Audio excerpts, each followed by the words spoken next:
Some people, in order to avoid too much risk, spend a long time staying in their old jobs in the hopes of accumulating and gathering a huge amount of money for their emergency funds. So by the time they quit, they really feel secure that in case that anything doesn't really work out as planned, they have something to fall back on. And I think that that is indeed a very wise thing to do, because no matter how well you've prepared for your career change, you never really know how it will go and how long it will take. So it totally makes sense that the more money you have in your emergency fund, the safer it will be for you. But here in this video today, I want to talk not only about the pros of having a large emergency fund, but also about the possible cons. Of course, there is a minimum amount that you definitely need when you quit your job cold in order to survive, to cover your monthly living costs. But there's also an optimal amount, and once you reach that amount, when you go above that, there will only be incremental benefits. And this is not meant to give you a definitive answer about whether it is better to have more or less money in your emergency fund, but my intention is to give you some perspective on the things that you might need to consider for your particular situation so that you can make the right decision for yourself. Let's start with the pros. Number one is focus. Having a large emergency fund allows you to focus more on pursuing your new career.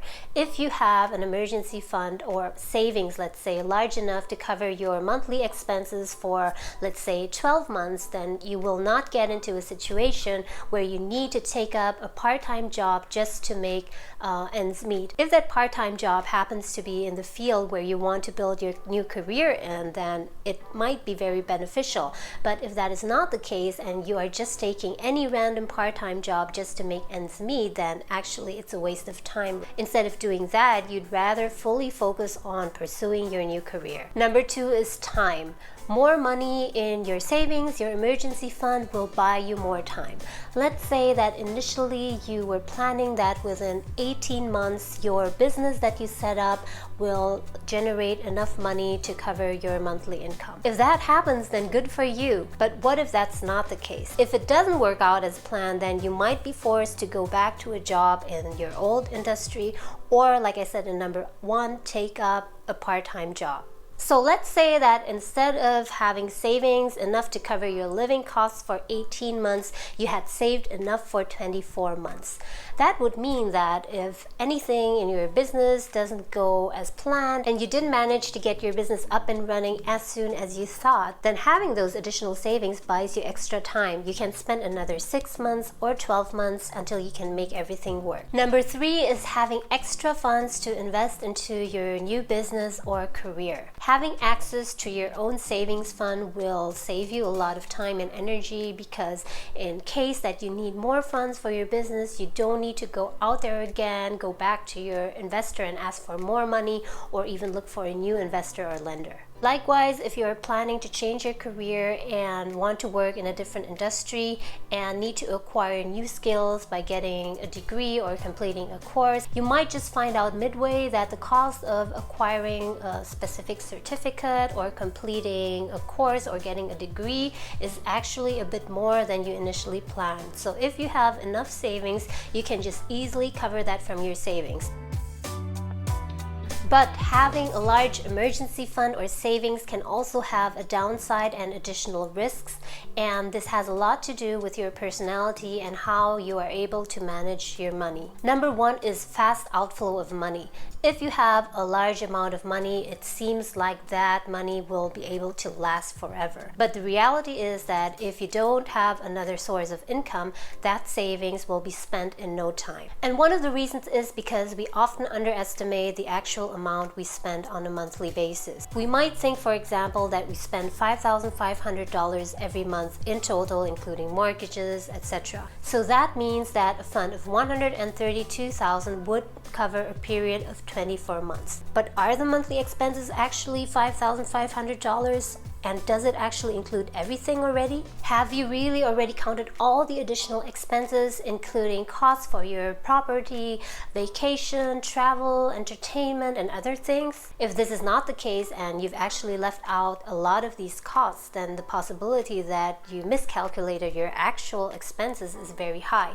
So instead of the money being enough for 24 months as you initially planned, the money might be already depleted after 14 months. And suddenly after 14 months, you might be surprised to see that there is almost nothing left in your savings fund. And normally, the more money you have, the possibility of spending it very easily is larger.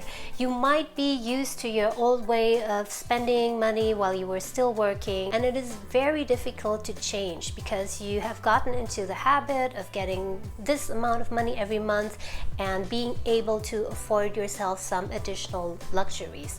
But once you don't have that steady income anymore, if you continue to keep that same kind of spending habit, then you will notice that your amount will dwindle very fast. And if after 10 or 12 months you look at your savings account, you might be surprised to see that you only have 10 or 20% of what you initially had. On the contrary, if you have a small amount of money in your savings account, then you might be more conscious and more aware of it and paying more attention to your spending habits. This is not in defense of having less savings, but what I want to say is that if you have a large amount of money in your savings account, you have to be even more aware of how you spend it and not fall into the delusion that the money will last forever. Number 2 is the risk of feeling less pressure. If you don't have a lot of money in your savings account, then you might feel like you're on your toes and like you have to make really fast progress so that you can quickly get access to another source of income. But the opposite may be the case if you have access to a large sum of money.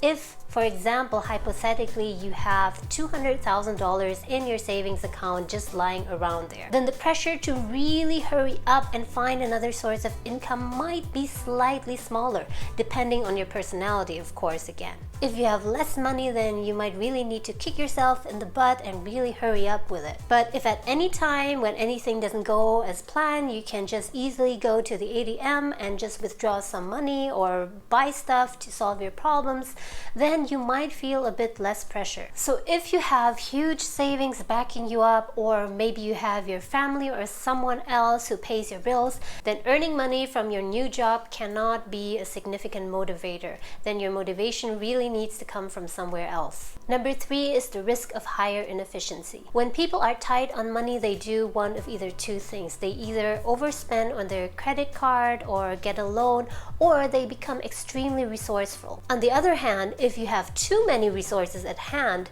the opposite might happen. You might become less efficient. But of course, this again depends on your personality and your spending habits and how you deal with money in general. A concrete example is this. Let's say that you are going to open up a restaurant and you already have investors who put in the funds, the money to open the business. So you set up the business and you do everything according to plan and the investors are happy.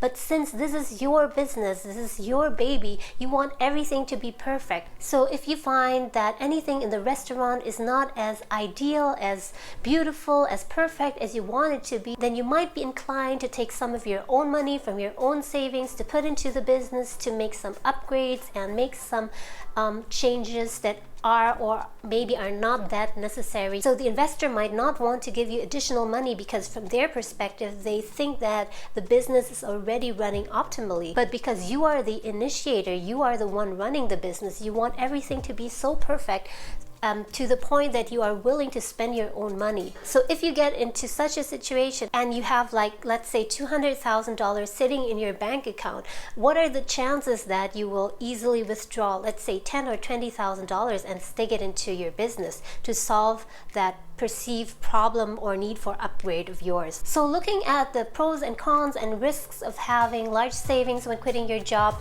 does it mean that it's better to have less savings when quitting your job in the hopes that it might become a motivation booster or a procrastination killer?